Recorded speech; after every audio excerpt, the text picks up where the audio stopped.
તો આપણે બનાવવાની શરૂઆત કરશું. તો આ મિક્સરનું એક ખાણું લીધું છે, આમાં એક વાટકી ખાંડ નાખીશું.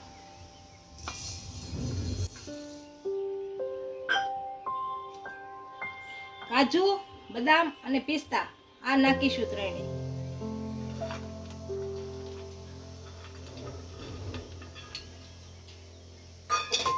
આની અંદર આપણે વેનીલા કસ્ટર્ડ પાવડર નાખીશું,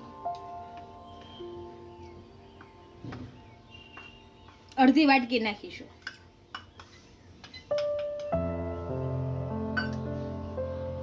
બે ચમચી મિલ્ક પાવડર નાખીશું.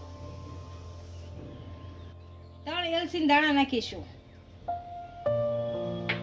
અને બંધ કરી અને બધો પાવડર બનાવી લેશું. બધી વસ્તુને આપણે મિક્સરમાં કાઢી લીધી છે, આને એક બાઉલમાં કાઢી લેશું.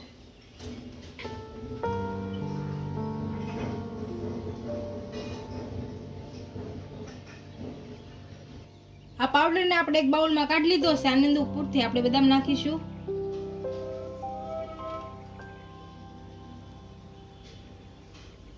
કાજુ નાખીશું અને પિસ્તા નાખીશું.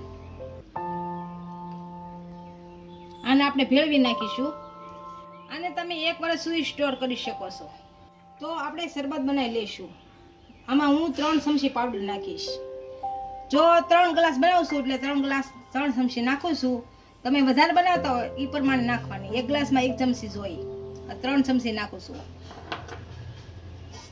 આમાં થોડું ઠંડુ દૂધ નાખીશું.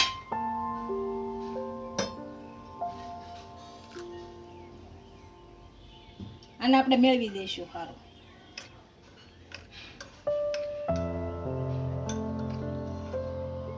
તો આપણે ગેસ ચાલુ કરી દીધો છે. આ તવલું મૂક્યું છે, આમાં હવે 3 ગ્લાસ દૂધ નાખીશું. દૂધ ગરમ થવા દઈશું.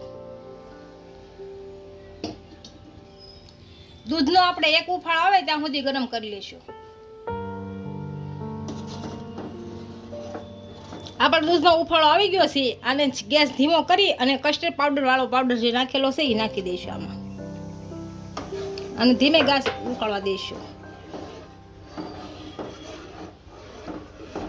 હવે આને જાડું થાય ત્યાં સુધી ઉકળવા દઈશું.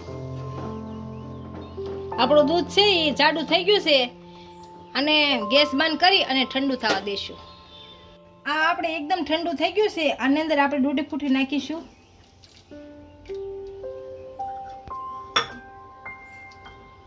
કાજુ, બદામ અને પિસ્તા નાખીશું.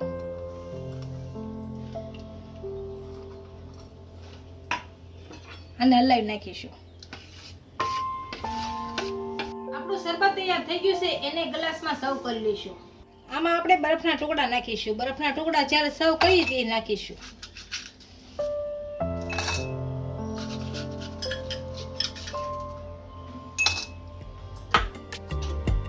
હવે આમાં શરબત નાખીશું.